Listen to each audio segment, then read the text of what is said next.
Operation London Bridge. That's the code name given to the plan in place for the days and weeks after Queen Elizabeth II's passing. The Queen has been sitting on the royal throne since 1952. That's the longest reign of any monarch in British history. And during that time, she's seen over a dozen UK Prime Ministers, nearly 20 Summer Olympics, and over half a dozen popes. The Queen is the cornerstone to the Commonwealth, the patron to almost 600 organisations and charities, and plays a pivotal role in the UK's alliance with many countries. So her passing will bring about a lot of change. Not just for the United Kingdom, but potentially the world.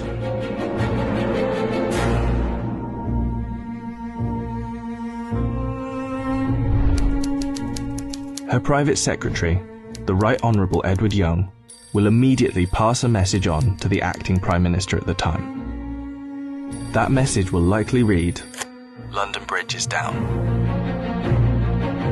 The Prime Minister will then set Operation London Bridge into action. Within minutes, the 15 governments outside of the UK where the Queen is head of state will be informed over a secure line. And that will be followed by the other 36 Commonwealth nations and leaders around the world.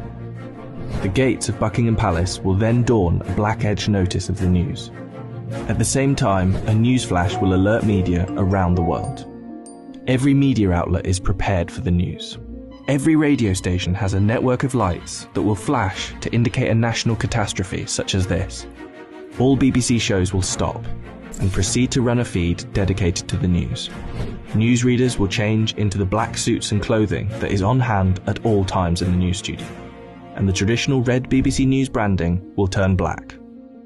Newspapers, TV channels and radio stations have days of coverage ready to go. On the same day as her death, the Queen's eldest son, Charles, will immediately become king. And it's reported that the stock exchange, businesses and shops across the UK will likely close for the day out of respect. The day after the Queen's death, on a live stream, Charles will make his first official speech as king. And the government will swear its allegiance to the sound of a 41-gun salute in Hyde Park, London.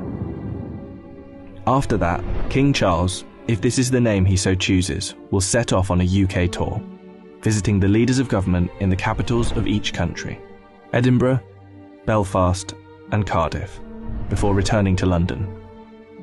During this period, TV channels will play the many documentaries already made in the Queen's honour, and the BBC will refrain from playing comedy shows as a sign of respect until after the funeral. 4 days after her death, the Queen's coffin will be led on a military procession from Buckingham Palace to Westminster Hall.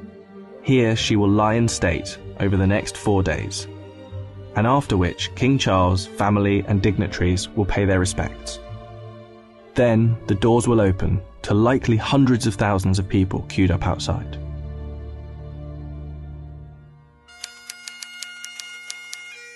The funeral is estimated to take place 10 to 12 days after the Queen's passing. But one thing is certain, the day of the funeral will be an official bank holiday for the whole of the United Kingdom. The stock exchange will close for a second time in under 2 weeks, and many businesses will follow suit.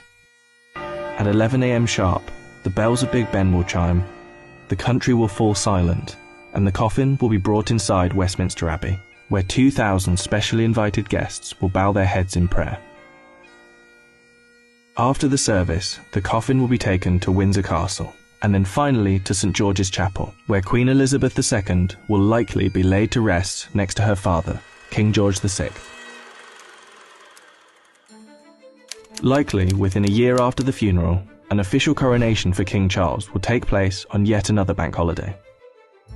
All in all, accounting for the multiple bank holidays, funeral expenses and coronation celebrations, the Queen's passing is estimated to cost the UK economy billions of pounds.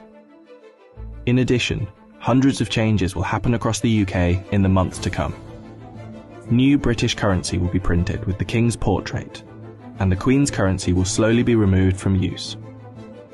The same will happen for stamps, passports, and police and military uniforms, and the national anthem will be changed to God Save the King. Not to mention how the world and Commonwealth will react to the new king could alter the British royal family forever. For example, there is growing support in Australia for the country to become a republic, and the Queen's death could heighten that support. This could lead other countries to follow suit, which would almost certainly weaken the British monarchy. This scenario will one day be upon us. Operation London Bridge will be triggered, and arguably the biggest funeral of our lifetime will be witnessed around the world.